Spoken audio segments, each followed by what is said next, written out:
안녕하세요. 마틸다입니다. 오늘도 이어서 뒷담화만 하지 않아도 성인이 됩니다. 읽어드리겠습니다. 제2장 사람을 사랑하는 신앙. 나는 찾아가고 너는 내려오고. 자케오가 나무 위로 올라간 것은 결국 자신의 죄의식, 약점, 그리고 사람들로부터 받은 상처로 인해 하늘 높이 세운 자격지심과 헛된 자존심의 높이인지도 모릅니다. 하지만 무시당한 것 같고 상처를 받았다고 해서 짐짓 콧대를 세우고 아무 일 없다는 듯이 어깨에 힘을 줄 필요는 없습니다. 오히려 작은 키 그대로, 쓰러지고 싶은 마음 그대로 아래로 내려와야 합니다. 그래야 주님과 함께 집으로 갈 수 있습니다. 주님 품에 안겨 울 수 있습니다. 치유받을 수 있습니다. 그러므로 회심이란 어떻게 보면 사람이 하느님을 믿기로 마음을 돌리는 것이 아니라 하느님께서 끝까지 믿어주시는 그 마음에 그제야 우리의 시선을 돌리는 것입니다. 다음은 2013년 11월 3일 프란치스코 교황께서 성 베드로 광장에서 하신 3종 기도와 설교 내용입니다. 사랑하는 형제 자매 여러분, 안녕하세요. 오늘 루카 복음서에서는 예수님께서 예루살렘으로 올라가던 중 예리코에 들르시는 장면이 그려집니다. 그런데 말씀의 마지막 부분이기도 한 예루살렘 여정에서 예수님이 예리코에 잠시 머물러 가시는 장면은 예수님 삶 전체를 관통하는 하나의 사명을 드러냅니다. 곧 이스라엘 집안의 가장 작은 이 하나라도 모두 찾아 구원시키겠노라는 모습입니다. 예수님께서는 당신 주변에 많은 이들이 둘러싸고 있었지만 그곳에 이르러 나무 위에 있던 자케오를 찾아내십니다. 이와 같이 예리코에서 루카가 전하는 가장 기쁨에 넘치는 일 가운데 하나가 발생합니다. 바로 자케오가 회심하는 것입니다. 이 사람은 잃었던 양 중에 하나였던 셈이죠. 공동체에서 업신여김 받고 추방당한 사람으로 말입니다. 왜냐하면 그는 세리였으니까요. 더욱이 그 도시의 세관장이었습니다. 그는 로마 정복자들의 친구였고 민족들에게 하나의 약탈자이자 재수없는 사람이었죠. 네, 아주 그냥 상황이 끝내주게 좋죠. 이런 그가 예수님 가까이 다가올 수 없었던 까닭은 아마도 그의 나쁜 평판과 작은 키 때문이었을 것입니다. 그래서 자케오는 나무 위로 올라갑니다. 지나가는 예수님을 보기 위해서입니다. 그런 행동은 분명 겉으로는 조금 우스꽝스러워 보이지만 사실 그의 마음속을 보여줍니다.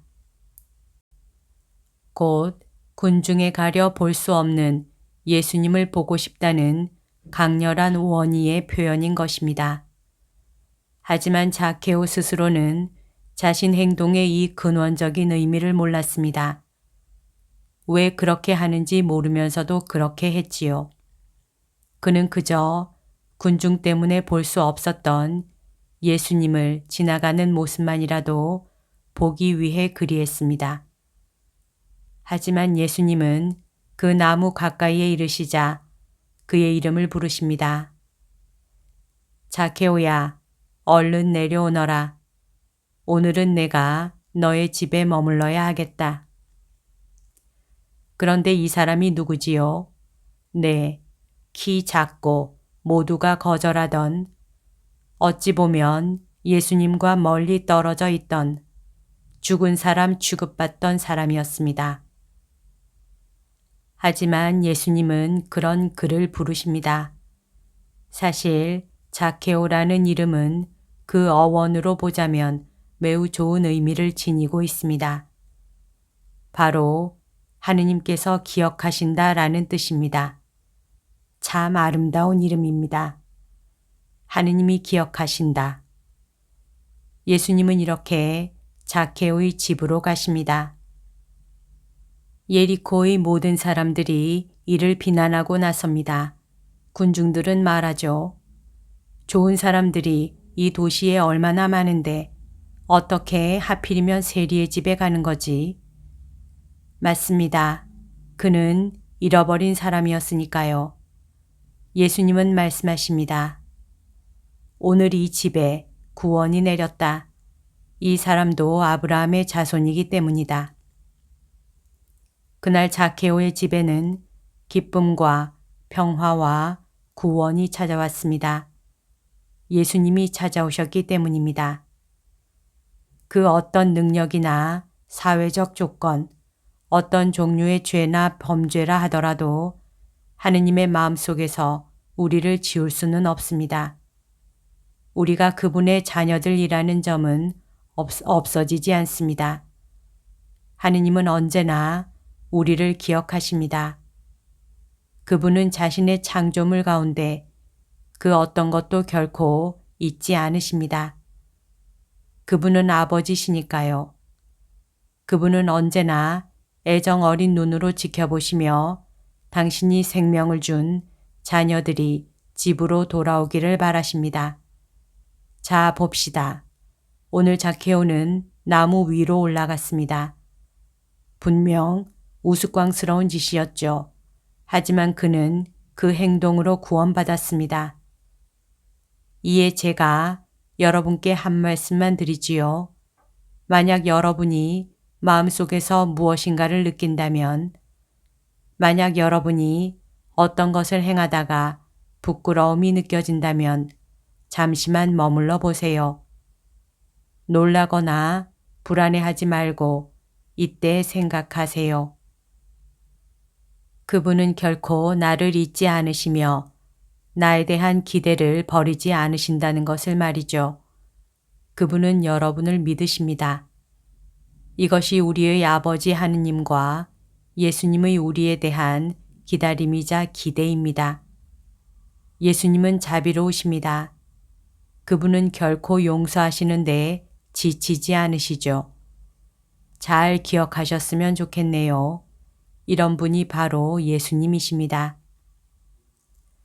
형제 자매 여러분, 우리 역시 예수님으로부터 이름이 불려지도록 합시다. 마음 깊은 곳에서 그분의 목소리를 들읍시다. 그분은 오늘은 내가 내 집에 머물러야 하겠다 라고 말씀하십니다. 이는 여러분 마음 안에서 말씀하시는 거예요. 내가 너희 집에 가서 머물기를 원한다 라고 말입니다. 곧 우리들의 삶 안으로 오시겠다는 뜻입니다. 우리는 기쁨으로 그것을 받아들여야 합니다. 그분은 우리를 변화시키실 수 있습니다. 돌같이 굳은 우리의 마음을 살결같이 부드러운 마음으로 바꾸실 수 있습니다.